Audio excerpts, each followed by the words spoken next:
Welcome Strategy Battle Gamers to another GBHL YouTube channel video. You'll hear your host GBHL James, and this is an edition of what we're hoping to be a new regular-ish thing on the channel. So over our time in the channel, of course, we've been promoting the Hobbit hobby and Strategy Battle Game in particular, but Jamie does like other war games, and I've been trying a few other things as well. And since we started the channel, I think we've showcased quite a bit of X-Wing, and we did some X-Wing last week, and we still like to be able to play that game. And we've come up with the idea because we do want to try some other systems. And GBHL Damien and GBHL Tom also have some other systems that they would like to showcase at some point, because play them and it's extra content. And that is a kind of Let's Try Tuesdays. So last Tuesday, you received an X-Wing battle report. This week we haven't got a battle report to show you, so what I am going to do instead is share with you some very exciting stuff which came through the post today, as well as some other bits. Now, you will have seen in one of Jamie's hobby vlogs that he's been working on some SAGA minis, some Vikings for the SAGA game and the SAGA rule set. And if you've seen my latest hobby vlog, you'll have seen that I am too working on some. But I went to the post office today because I received a parcel, and what came through the post? This beautiful thing. This is the SAGA rule set.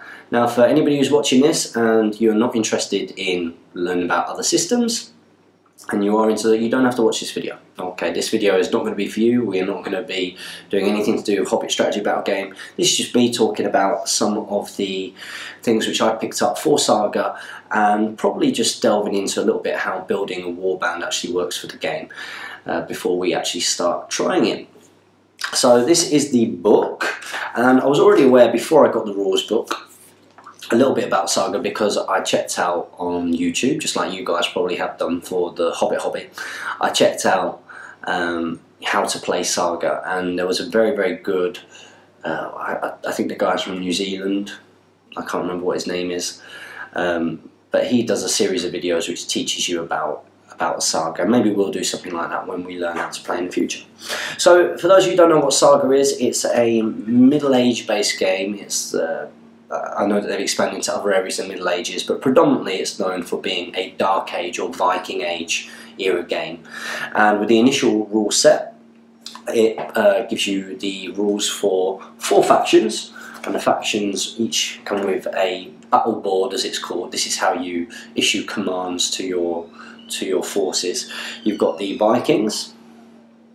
Nice battle board there. I have to say that how the rules are presented are really cool. I do like the SAGA rules book.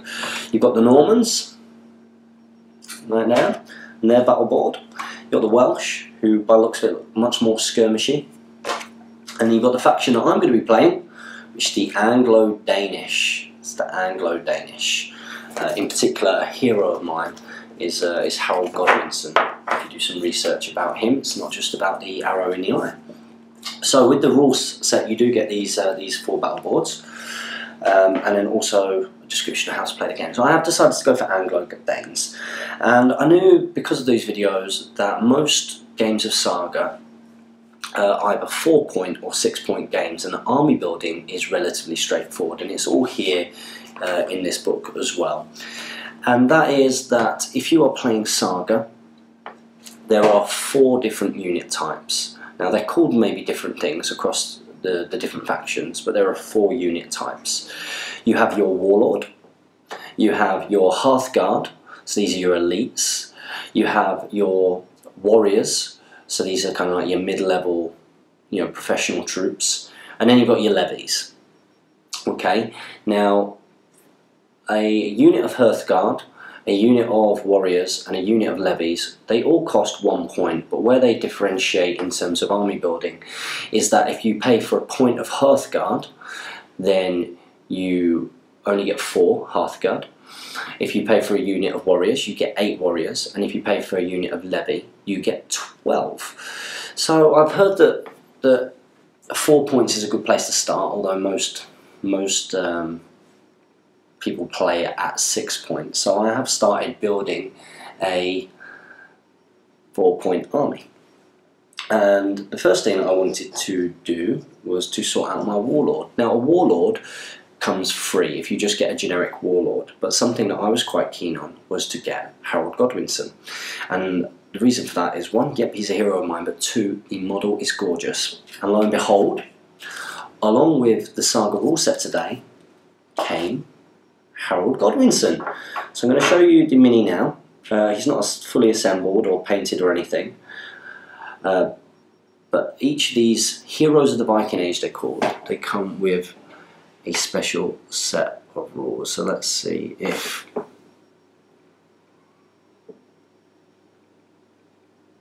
there you go. So that is Harold. I think that that is an absolutely stunning miniature. An absolutely stunning miniature.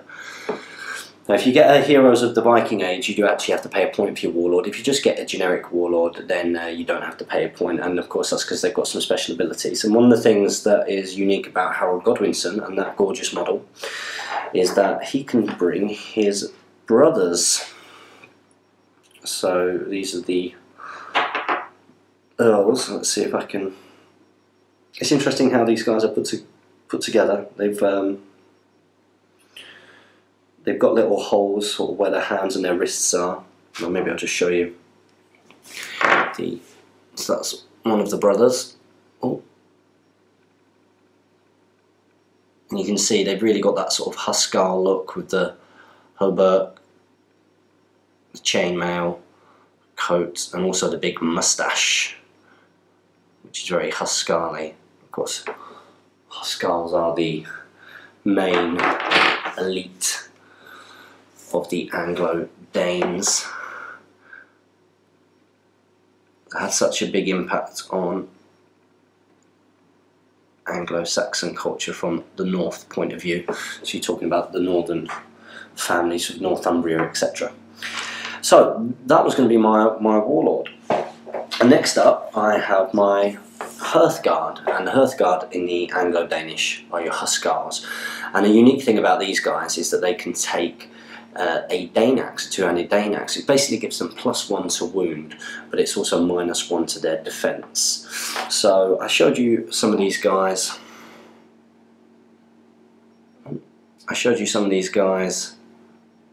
In my hobby blog. I've got 4 of these. This is another opportunity to have a good look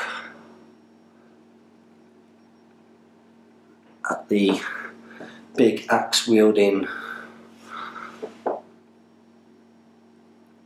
Huskars, who will make up the elite part of my force.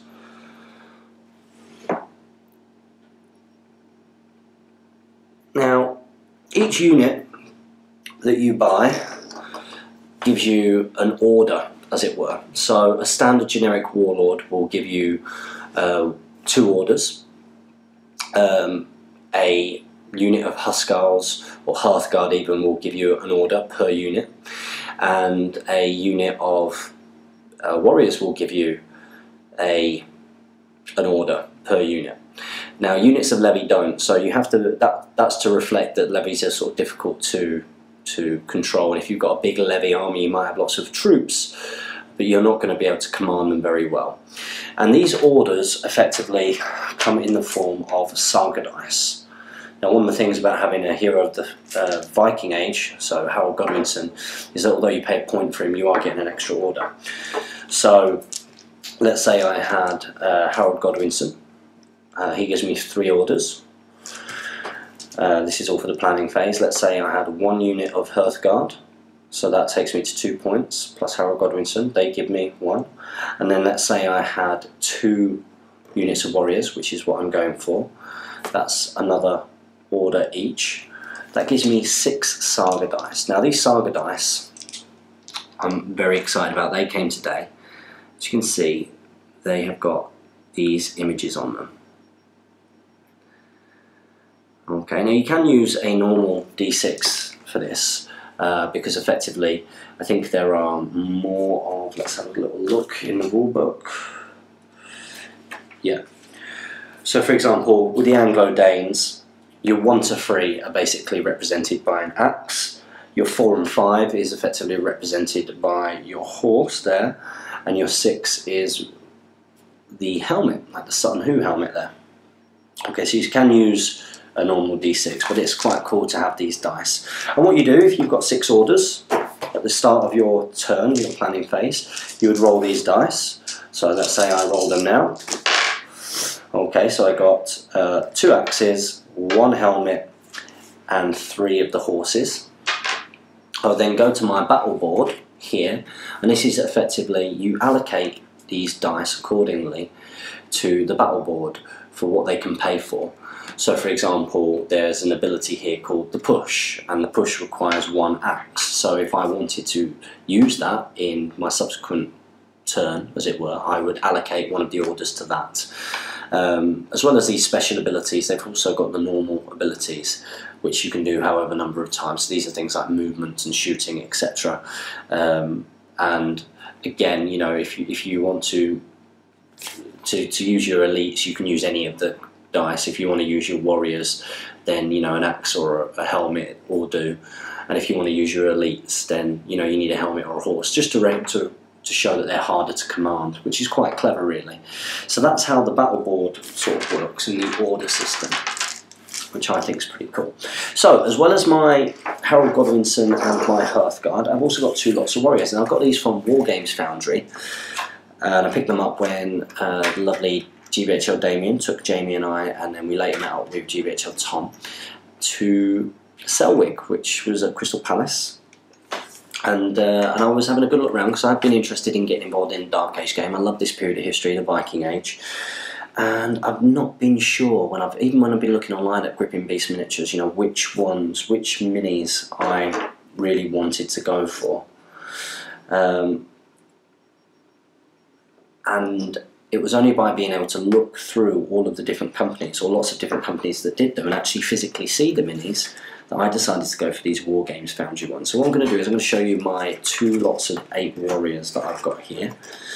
Now these are guys that I'm going to have arranged in a shield wall, and I think that they're lovely miniatures. So this is my first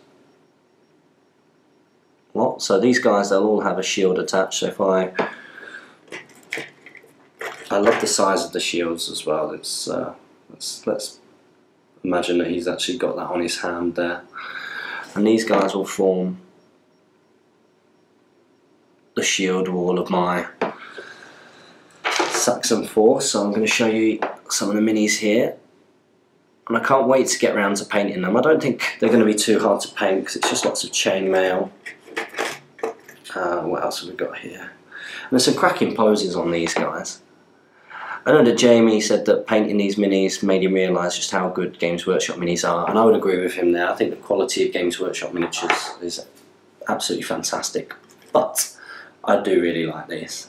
I really do like these. I think he had a problem with some of the chainmail, but I have to say the chainmail on these is actually better than the Son of Ale chainmail, which I know is, you know, for me to say that such a Son of Ale lover is quite a big thing. So as I'm showing you these, maybe I should explain a little bit more about how the game works for anybody who's interested. So like I say, you pick your warband, and obviously you decide who goes first, and I'm sure it says something like the person with the most impressive beard goes first, or it actually says that in the rulebook, but I need a good read. And like I say, you roll your Saga dice and you allocate your orders, so it's important that you do a good bit of planning. And then you go into your actual activation phase and you start going through these. Now this is a cracking pose. Look at this guy. He's really going for it. You see what I mean? There's some brilliant poses. I've also got a couple of guys holding banners, not because I think that they do anything in the game, they might do, but I've not seen anything in the rules for it. But I think it'll look cool. They've got the sort of the Saxon windsock kind of banner, the dragon head. I think that looks really cool. So that's one warband. So you go into the action phase, and then you actually start to play out those actions. And obviously when you use the action, you spend your Saga dice. Now you can choose to leave some of your Saga dice. So for example, the Anglo-Danish have got a couple of abilities which are quite sort of reactionary and defensive. So for example, there's one here called Shield Wall. So let's say if I thought that I might be getting shot at in the subsequent turn, or I think that if I think they're going to shoot at me in the subsequent turn, or they're going to be able to attack me, I might want to try and protect myself. It takes an axe and a horse dice, and I might leave them on there.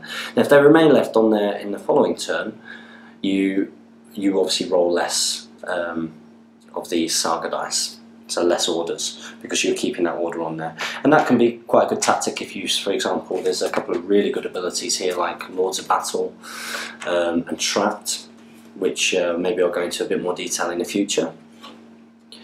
Maybe you would actually want to sort of keep them. If you roll 2 helmets, for example, you might think, right, well, that trapped ability is going to be quite hard to roll for that, and I know how important that could be at a key time, so I'm going to actually sort of sacrifice re-rolling dice next turn. I'll keep hold of that.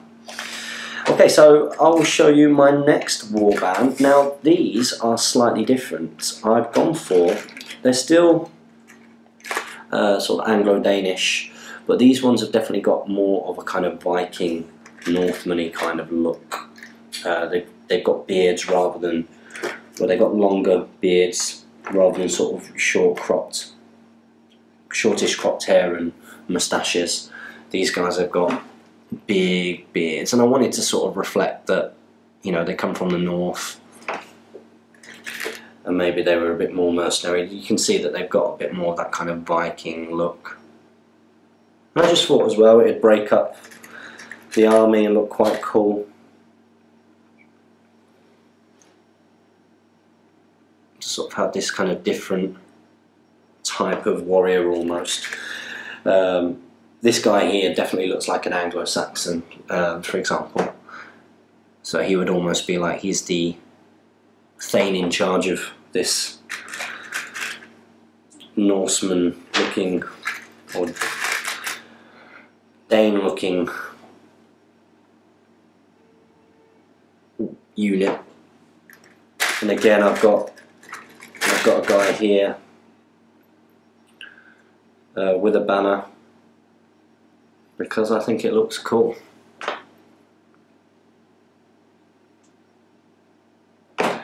So as you can probably tell, I'm quite excited